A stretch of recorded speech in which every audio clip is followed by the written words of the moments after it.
Karibu tena kwenye Remedify Coaching Program. Leo tuna kazi ya kuvutia sana mbele yetu. Tumepokea tasnifu ya kitaaluma na kichwa chake kinasema, kwa nini Ukristo na Uislamu haviwezi kutoka kwenye chanzo kiungu cha kiungu? Ni kichwa cha habari kinachovuta mjadala kweli. Kabisa. Na dhamira yetu hapa ni muhimu tufafanue, si kuunga mkono upande wowote, bali ni kuichambua hoja ya mwandishi. Tutapitia andiko hili hatua kwa hatua, tuone anajenga vipi hoja yake. Sawa, basi hebu tuanze. Hoja yake ya msingi inaanzia wapi? Hoja yake kuu, yani msingi wa kila kitu, anaijenga juu ya kanuni anayoita uthabiti wa kiungu. Uthabiti wa kiungu. Hiyo inamaanisha nini hasa? Yaani wazo ni kwamba Mungu kama chanzo cha ukweli hawezi kujipinga mwenyewe. Hawezi kutoa mafunuo mawili yanayokinzana, na anatumia maandiko kutoka kwenye Biblia kuunga mkono hili. Kama yapi? Ananukuu kwa mfano, Hesabu 23:19, Mungu si mtu aseme uongo, na pia Tito 1:2 inayomwelezea Mungu kama yule asiyeweza kusema uongo. Kwa hiyo hoja ya kwanza kabisa ni hii: ufunuo wowote halisi kutoka kwa Mungu lazima uwe thabiti. Sawa, hawezi kusema ndiyo na hapana kwa jambo lile lile. Kabisa.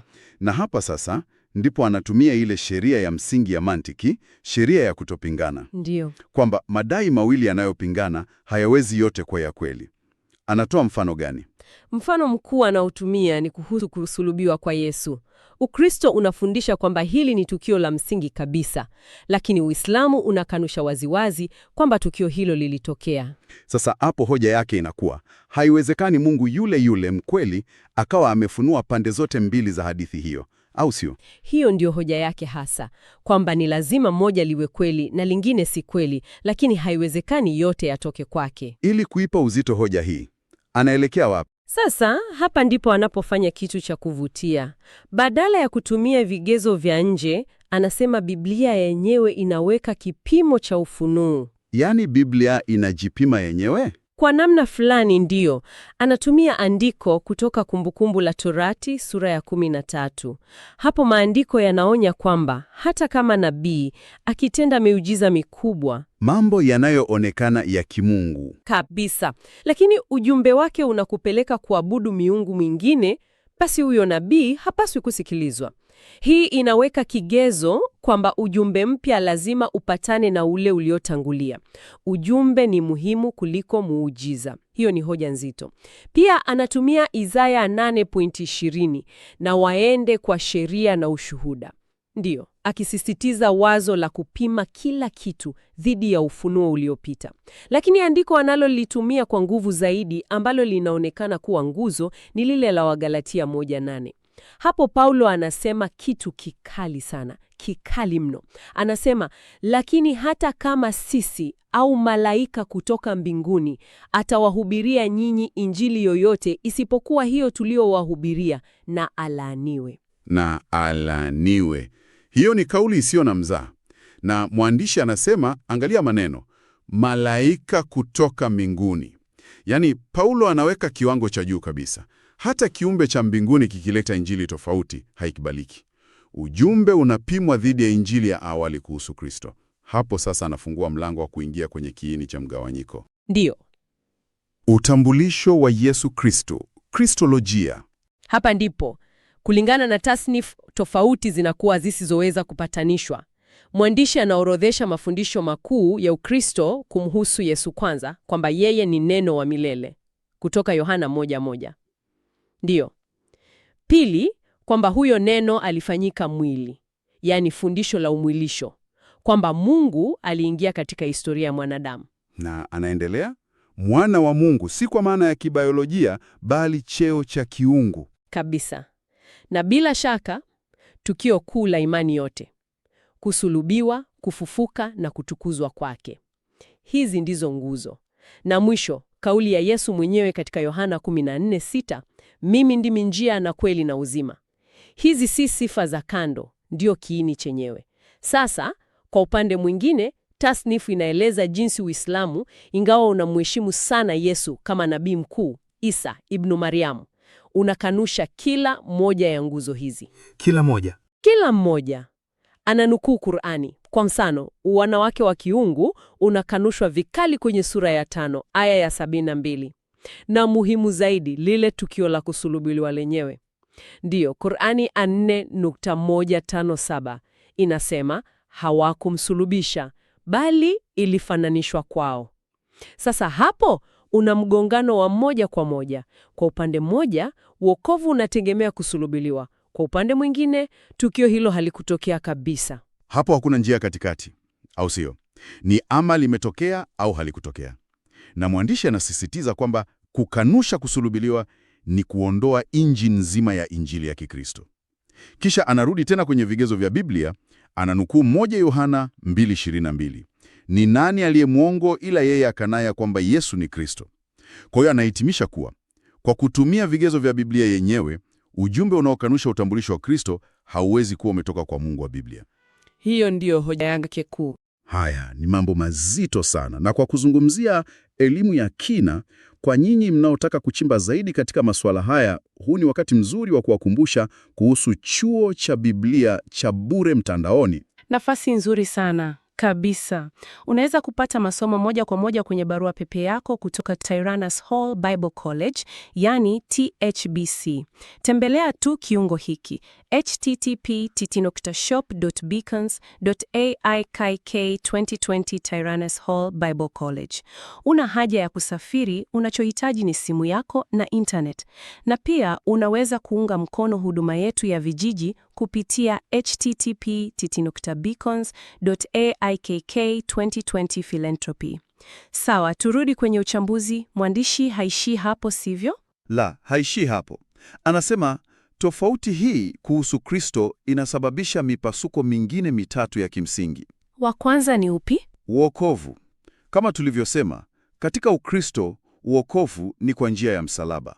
Ukiuondoa msalaba, umeondoa njia ya wokovu ya Kikristo. Kwa hiyo njia za wokovu zinakuwa tofauti kabisa. Sawa, hilo lina mantiki. Wa pili, asili ya Mungu mwenyewe. Ukristo unafundisha utatu Mungu, Muma katika nafsi tatu, Baba, Mwana na Roho Mtakatifu, kama alivyoagiza Yesu kwenye Mathayo 28:19. Ndiyo. Lakini Uislamu nguzo yake kuu ni tauhid, umoja kamili wa Mungu.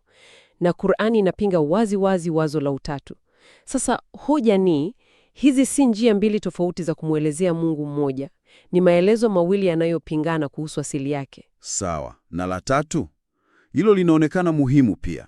La tatu ni mamlaka ya mwisho ya ufunuo. Yaani neno la mwisho la Mungu ni lipi? Ukristo, kulingana na andiko hili, unafundishwa kuwa ufunua umekamilika katika Kristo. Ananukuu Waebrania 1:2 kwamba Mungu amesema na sisi katika Mwana. Kabisa.